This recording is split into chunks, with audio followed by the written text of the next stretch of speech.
So, welcome to episode 2. What I thought I would do is explain how electricity works for those who don't really have a clear understanding of it before we go into further episodes of how Plantzilla is going to work. So I'm going to be referring to electricity, and it's probably important that the fundamentals are understood. So basically electricity, it has 3 elements: volts, current, which is measured by amps, and amps or ampere. Amp is the amount of current per second, and resistance. And what I thought is the best way to explain is with this hose. For instance, if you look at pressure, or volts is the pressure of the water that's coming through the hose. So if you look at it, that is, for instance, 5 volts, 6 volts, 12 volts, and 220 volts. And it doesn't matter how much water is coming through, it just matters the pressure that the water is coming out. So you see, the second thing, amps or current, is the amount of water coming out, amps in this example, per second. So if you look at this, whilst the pressure is there, there's not a lot of water coming through. So it's a very low amps, milliamps even. And if you look at this, there's a lot of water coming through, a lot of amps coming out, maybe let's say 4 amps or so forth. So that's the amount of water coming out every second. And that's the measurement of amps. The third thing that you'll look at is resistance. So for instance, if your circuitry requires 4 volts, then the resistor, and you're bringing in, let's say, 6 volts, the resistor, you can set up a resistor to have 2 volts taken out. And that would be like this.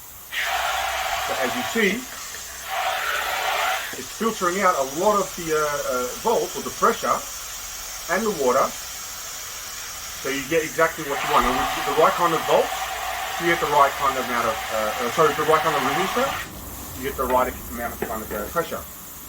So that's basically the 3 elements of how it works.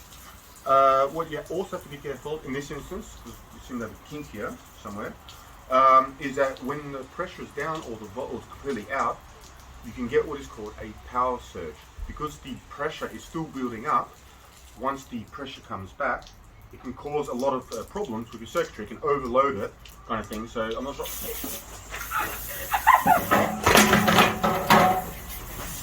To summarize it all, and we're going to get to what a watt is. Basically, the volts, which I showed you before, equals amps times resistance, and that's how you equal the volt. So if an amp is 1 and the resistance is 1, then you would have 1 volt.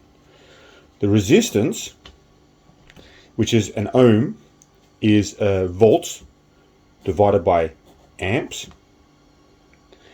and the amps is volts divided by resistance. So there you can see it makes it a very nice kind of way of everything equaling each other and working it out. You have these 3 elements, and through 3 different mathematical equations you can always work out what's going on. So from the volt and amps, you can see the resistance. From the amps and resistance, you can see the volts. And from the volts and resistance, you can see the amps.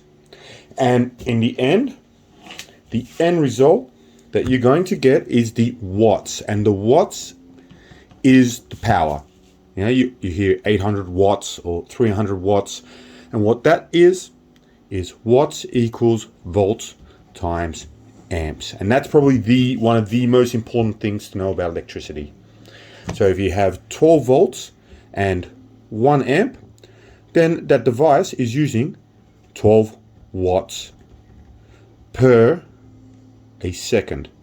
Everything's kind of worked out per second. And then you see, like, for instance, 1 kilowatt hour, and that's basically 1,000 watts of usage per an hour. And that's how you actually get billed. You usually get billed at, for instance, per a kilowatt, per an hour, 10 cents, 5 cents, whatever it is. And that is basically electricity. Again, volts, resistance, and amps.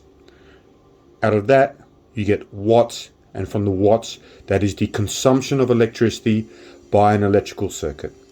Thanks, guys, and hope to see you in the next episode.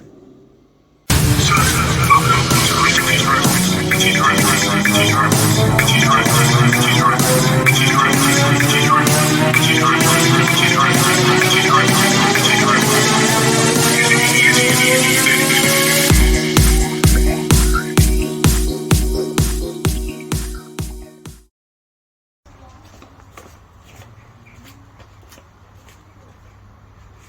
Good.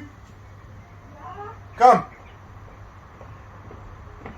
Ja, papa. Huh?